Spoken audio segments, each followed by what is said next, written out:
तो क्या यूपी में सीएम योगी के खिलाफ कोई साजिश हो रही है? कौन करना चाहता है योगी को कमजोर?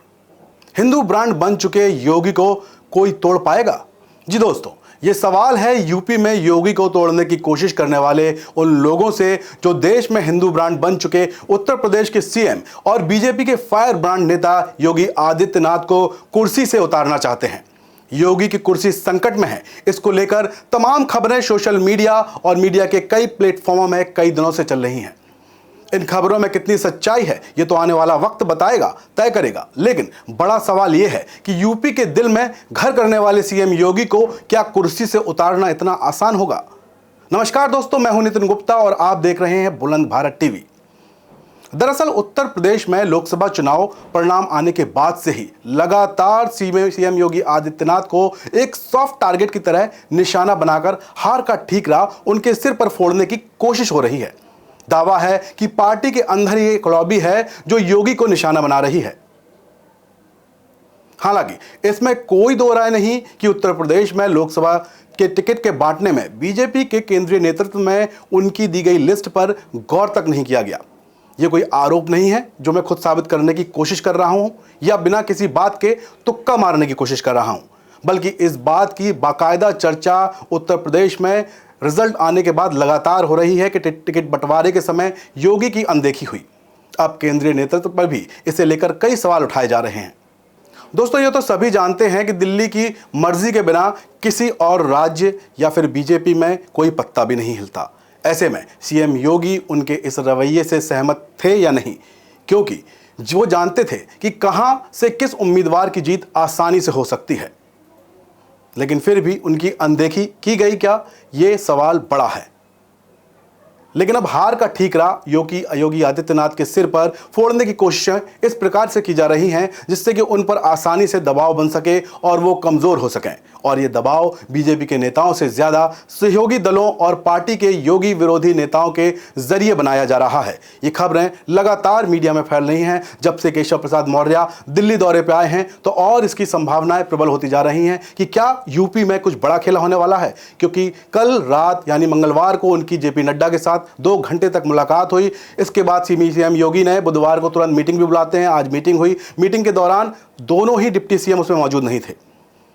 लेकिन सवाल यह है कि अचानक प्रदेश में बीजेपी के सहयोगी दलों और कुछ विधायकों को एकाएक मुख्यमंत्री योगी में कमियां क्यों नजर आने लगी हैं?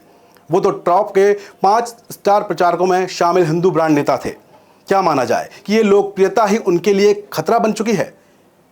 हालांकि आज जो मीटिंग हुई उसमें सीएम योगी आदित्यनाथ ने एक जो टीम तैयार करी 30 लोगों की उपचुनाव के लिए, उसमें से दोनों डिप्टी सीएम का नाम नहीं है। तो इस बात को ऐसे समझिए, इस पूरे मामले में मौर्य ने चुप्पी साधे हुए हैं। मंगलवार को बीजेपी अध्यक्ष जेपी नड्डा से मुलाकात हुई तो लोग पूछेंगे ही, जब पूरी दुनिया में खबरें चल रही हैं, इसमें सच्चाई नहीं है तो क्या मौर्य को आकर दूसरों का मुंह बंद नहीं करना चाहिए? सबको बताना नहीं चाहिए कि सच क्या है? क्या उनके कानों तक इसकी कोई खबर नहीं गई, या ये मानना भी असंभव है? तो क्या ये मान लिया जाए कि यूपी में कुछ बड़ा बदलाव होने वाला है? दरअसल उत्तर प्रदेश में लोकसभा चुनाव परिणाम में बीजेपी के भीतरघात की खबरें बराबर सामने आ रही हैं। यूपी की लड़ाई अब दिल्ली तक पहुंच गई है। दिल्ली में डिप्टी सीएम केशव प्रसाद मौर्य ने बीजेपी अध्यक्ष जेपी नड्डा से करीब 2 घंटे की मुलाकात तो की, राजनीतिक हलचलों की प्रदेश में जानकारी दी।